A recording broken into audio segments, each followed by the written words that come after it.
If to remember is to be human, then remembering more beings being more human. This is one of the many mind-blowing truths on memory interwoven in the plot of one of the latest cyberpunks written by the doctor of cyberpunk himself. I'm talking about The Escher Man by award-winning author T.R. Napper. Let's get this book undone.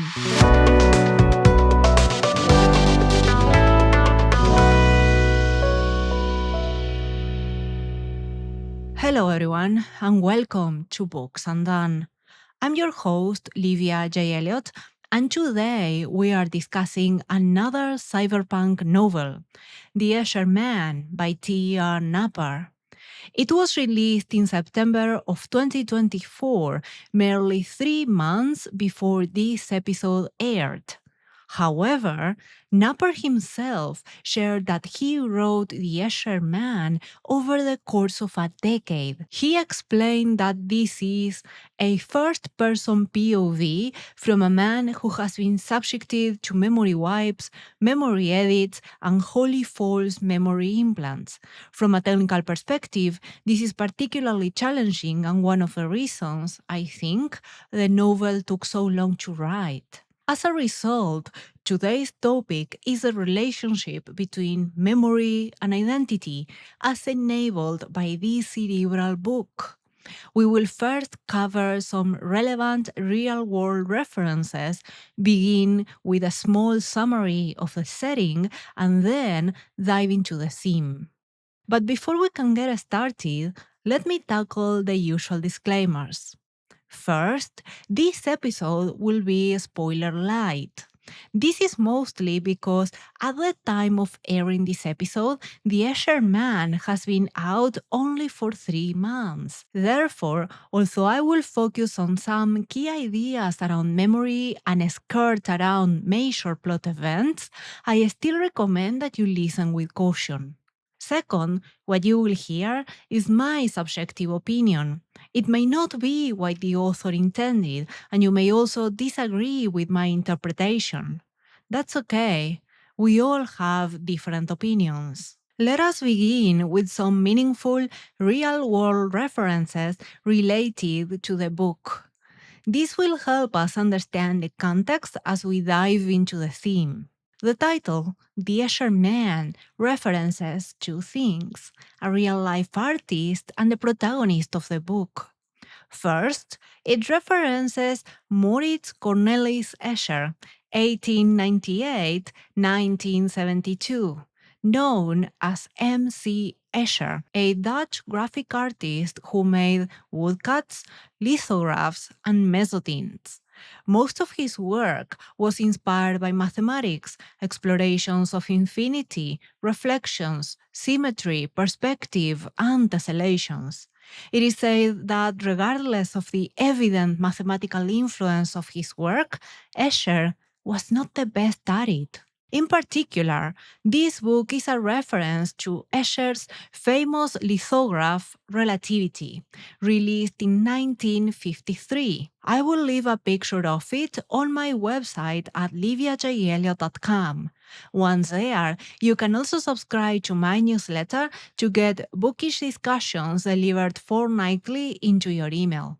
Escher's Relativity depicts a neighborhood without gravity, with no distinction between floor, ceiling, and walls. It features a staircase connected in what seems to be an infinity loop, and the people within this lithograph seems to be always retracing their own steps. We will link this to the book once we explore the connection between memory and identity. Second, this title references the book's protagonist, an augmented thug called Endel Endgame Ebbinghaus. We will dive more into his in-book story later on. For now, let us focus on his name because it references something else. On the one hand, his nickname, Endgame, may be a not-so-subtle reference to Endel's thug life and the many people he's killed. I believe there is more to it. According to the Cambridge Dictionary, endgame is defined as the last stage of a process, especially one involving discussion. As Napper himself said, Endel is a man who has been subjected to memory wipes, memory edits, and wholly false memory implants. And you can imagine that someone so manipulated is A, an unreliable narrator, and B, not healthy. Very early in the book, Endel is warned that the manipulation of his memories is reaching a critical state. He is at his own endgame. A memory doctor tells him, another year, maybe two, and you'll be exactly who they want you to be. You'll become as you are programmed, merely an instrument to the will of another. I promise we will come back to this. Spoiler light. On the other hand, Endel's surname, Ebbinghaus, is also very interesting. It is not stated in the book or the author's notes, but I hazard a guess this references one or two people. First, it could reference Hermann Ebbinghaus, 1850-1909, a German psychologist who pioneered the experimental study of memory. Through his forgetting curve, he hypothesized that memory declines over time, losing information when there is no attempt to retain it. This is related to the strength of memory, which indicates that the stronger the memory, the longer the period that a person is able to recall it. Hermann Ebbinghaus is also known for his understanding of the spacing effect, which demonstrated that learning is more effective when study sessions are spaced out because active recall with increasing time intervals reduces the probability of forgetting information. I'll leave a link to material about this in my blog. Second, Ebbinghaus could also mildly reference Julius Ebbinghaus, 1885-1981, the son of Hermann Ebbinghaus and a German philosopher.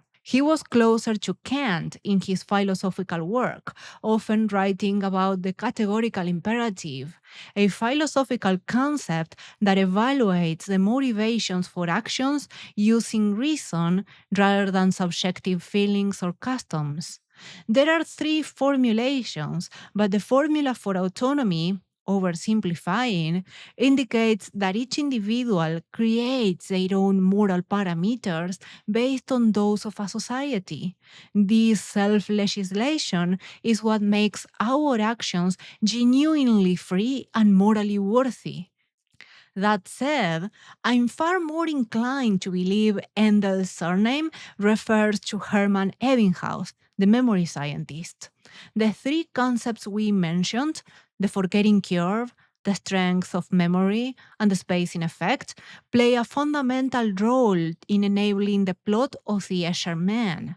However, there is, at some point, a moral debate regarding the erasure of memories and why people act, which I believe may be mildly related to the categorical imperative. I promise we will get back to these concepts as we dive deeper. In terms of the Escher Man's storyline, this is quite a character driven cyberpunk thriller. Endel Endgame Ebbinghaus is the head of security for Mr. Long, headquartered in Macau, China, in 2101. In this cyberpunk setting, people have a cochlear implant behind the left ear, which connects them to a wireless internet called Freewave. It also sends information on retina, like video calls, personal notes, and contextual information to create some sort of augmented reality. Finally, it often includes a port for a memory pin. Imagine the SD cards that you put into your phone to expand their memory, and what we have here is just a fancier version of that. From a bird's eye view, that memory pin seems quite handy, right? Imagine having perfect, audio-visual recall from a POV camera for you to re-watch whenever you think of it.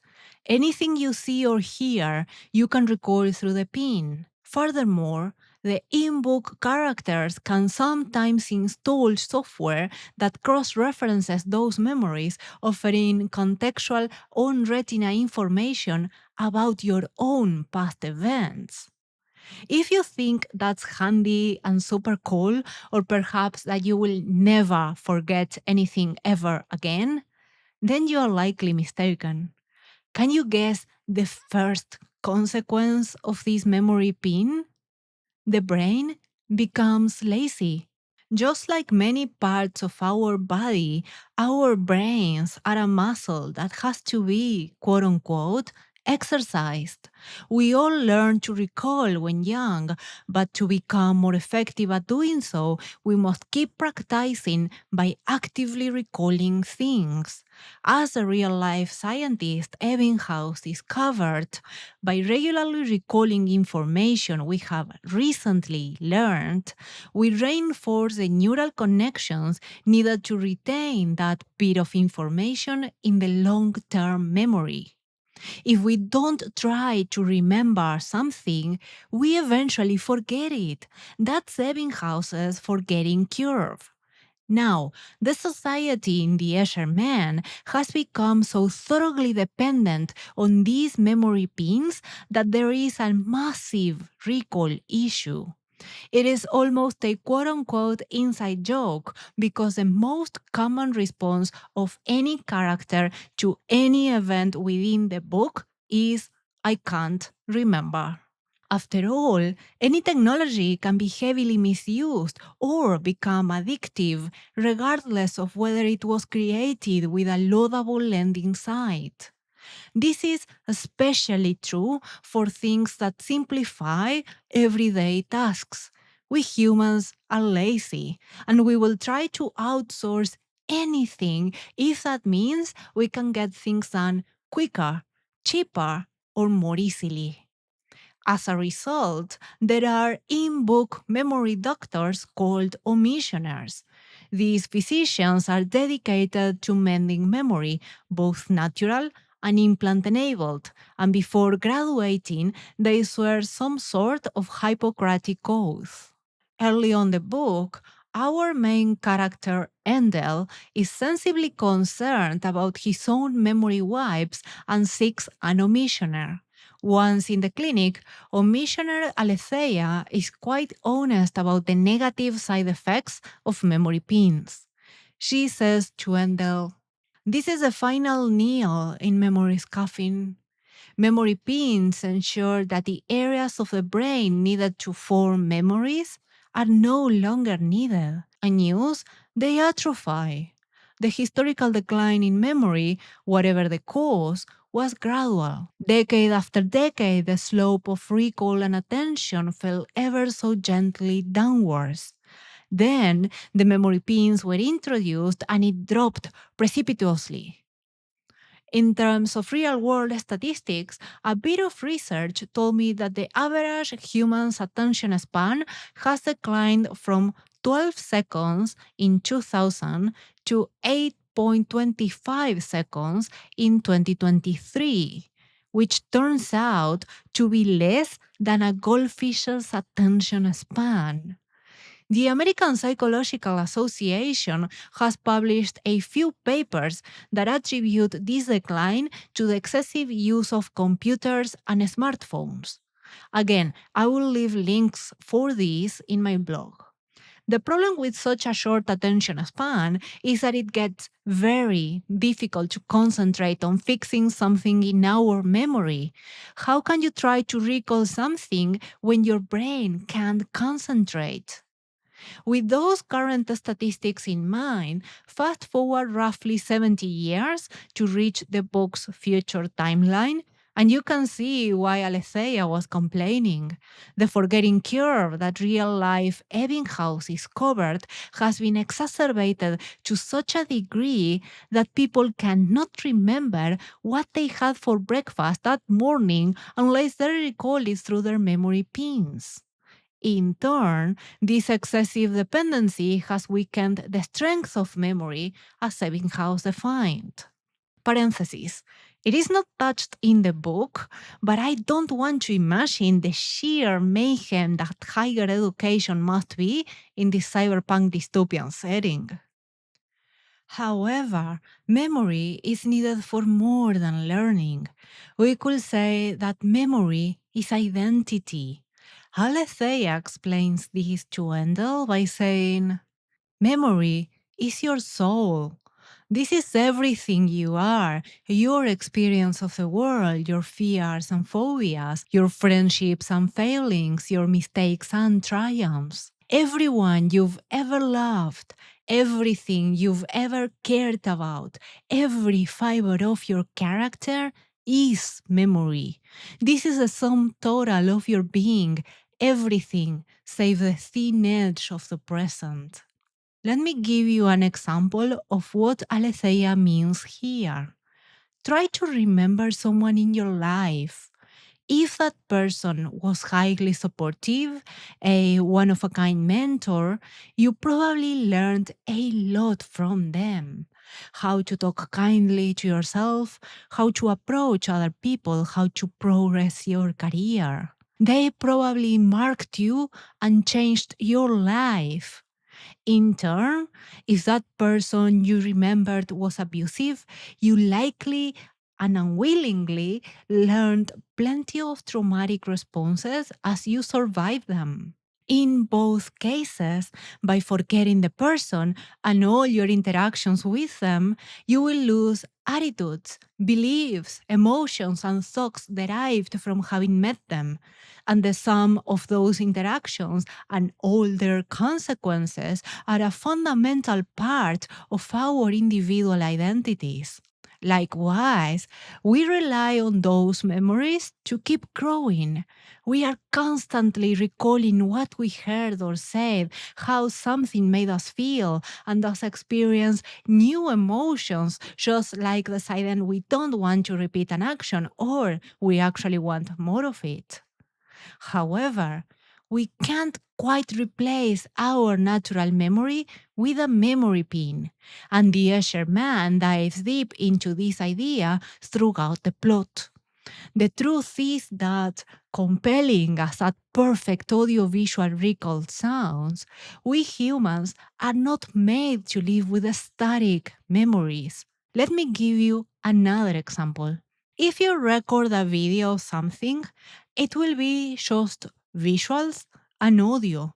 It doesn't record the emotions you felt at that moment, nor what you thought as everything happened, and it most certainly doesn't record what you learned.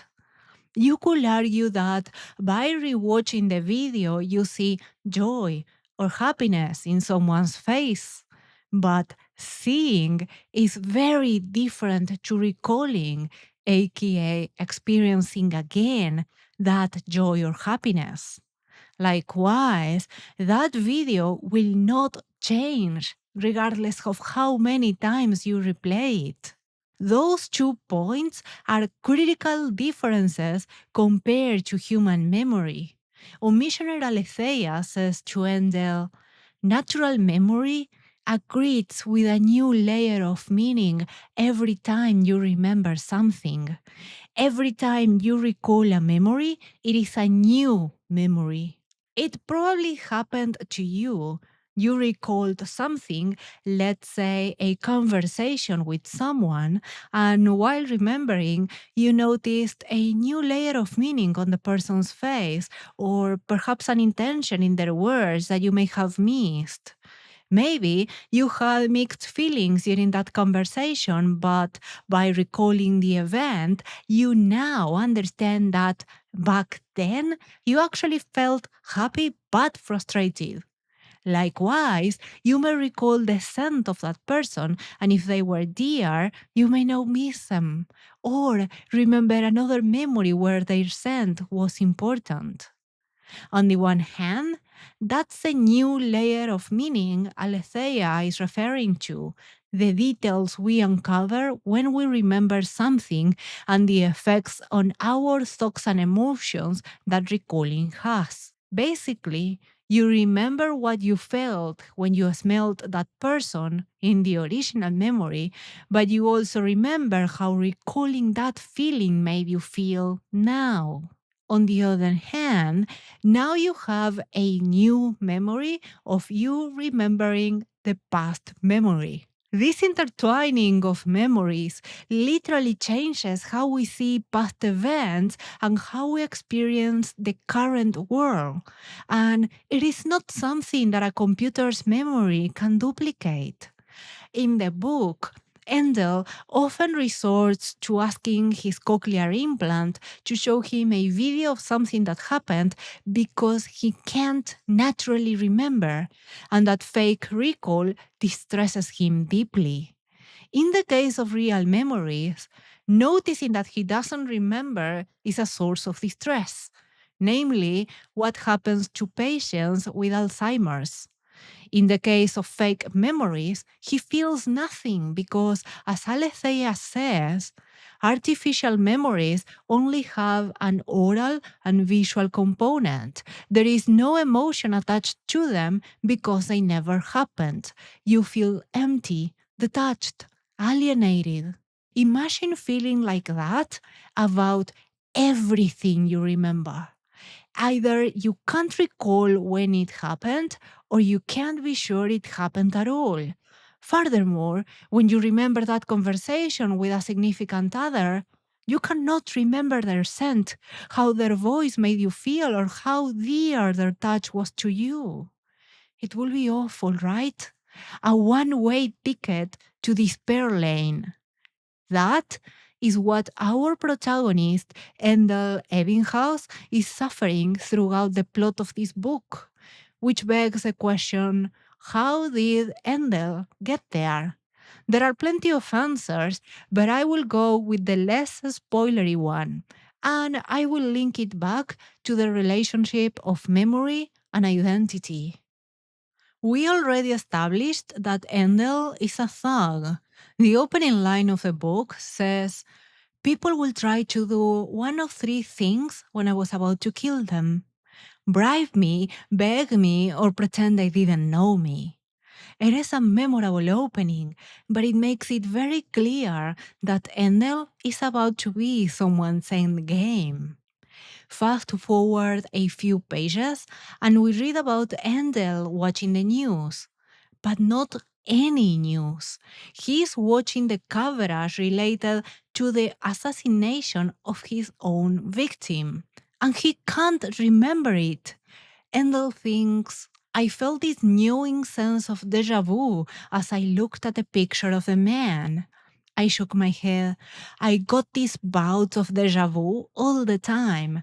I'd meet someone whose face was strikingly familiar, but when I nod and say hi, they introduce themselves with some name I'd never heard before.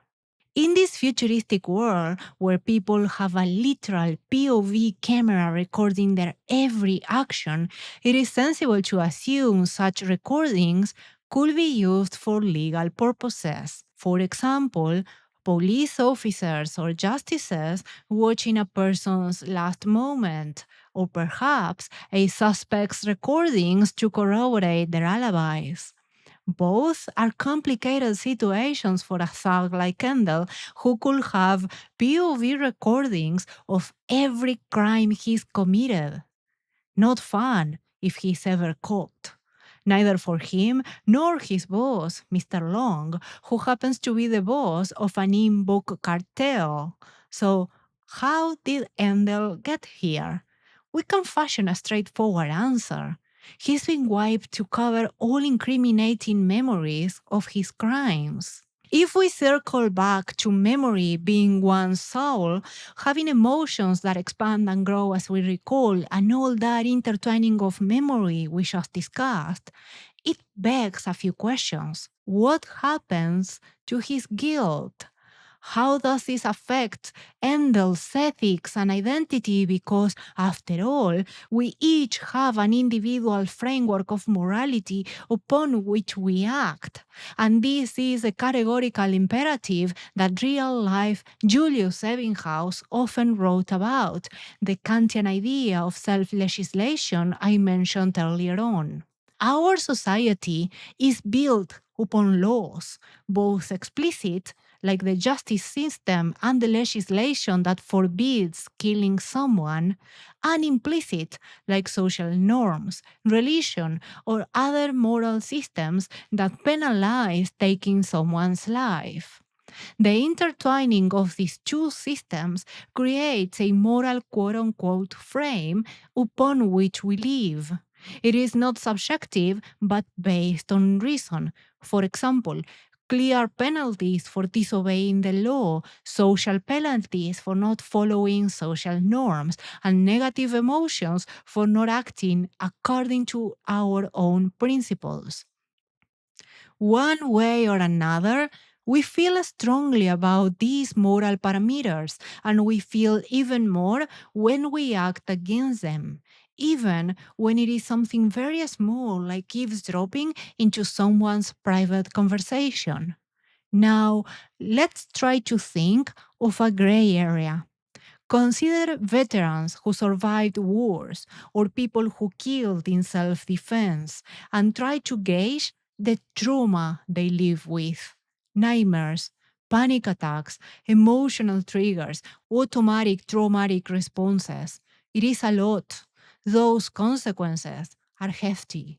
Such is the effect that our laws, both explicit and implicit, have on someone's psyche. In that case, does it mean that by erasing the problematic memory, you erase the feelings as well? In the context of the Escher Man himself, Endel Ebbinghaus, what is the effect on his thoughts, emotions, and morals if he forgets his crimes? What is the effect on his identity? The answer it's not straightforward because memory and identity are not straightforward. And this book does an incredible job of considering all possible answers.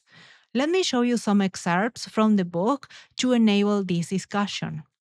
Endel's fellow thug, Crom Lim Fu, argues that without memory, there is no morality, no constraints, nothing but the perfection of the moment. Later on, another thug asks Endel, why would you even want to remember what you did? Another omissioner says to Endel that memory is pain, memory is weakness, memory is the chain that binds us. So, if we follow this line, the answer to my question is that yes, they seem to live free of the guilt and trauma caused by what they did. These in book thugs likely fathom that they committed awful crimes, but seem not to care. To some extent, we could argue that's related to the self legislation we mentioned before. They may have had a the means justifies the ends mindset to begin with, likely paired with a disregard for human life. But not everyone is like that, and the Escher Man also presents the other side of the argument. When Endel realizes the extent of his memory wipes, he thinks, fear was spreading in my chest. Fear at the depths of my illusions about what I'd done, who I had killed, who I really was. Maybe I'd murdered no one. Maybe 100 innocents had died by my hand. That doesn't sound like quote unquote no morality to me. It actually sounds a lot like guilt exacerbated by the awareness that Endel just realizes he cannot trust himself, aka he's an incredibly unreliable narrator. Another omissioner explains to Endel that memory is pain, memory is the chain that binds us. Memory is fundamental to our categorical imperatives. It stores our logic to act one way or another, while also storing the emotions. Also, emotionally driven decisions are not part of the rational categorical imperatives, they still drive a person's behavior. The combination of these two forms an individual's reasons, effectively affecting how they see the world, how they judge their own or others' actions, why they make specific decisions, and so on. That is a huge part of someone's identity. So, let's return to my original question. Does it mean that by erasing the problematic memory, you erase the associated feelings as well? On the one hand, the Escher Man may be trying to point out that while Endel's memory wipe could have deleted the memories of him accepting a logic or feeling in some way, it couldn't erase those strong feelings and neither how he acquired them. Part of his identity was so thoroughly rooted it couldn't be deleted at all. On the other hand, if Endel is at his own memory endgame, what will happen to his identity if his memory keeps being wiped out? If we forget something that used to be a reason to act for us, rational or not, we may start behaving in a different way, believing different things, and our identity will change. Going back to the beginning of the discussion, this is what Alethea meant when she said to Endel that memory is the sum total of your being, everything save the thin edge of the present. When Endel finally understands this link between memory, motivation, and identity, he says to a fellow thug that the line of your ambition that runs through this, it ain't an accident. This motivation of yours can't exist without a past, without some history driving it down this bloody road, a history that you damn well remember. Without memory, we lose our reasons, our feelings and emotions dictating how we act. Without that, we lose part of our identity. We literally lose ourselves. As the opening line of the podcast said, if to remember is to be human, then remembering more means being more human.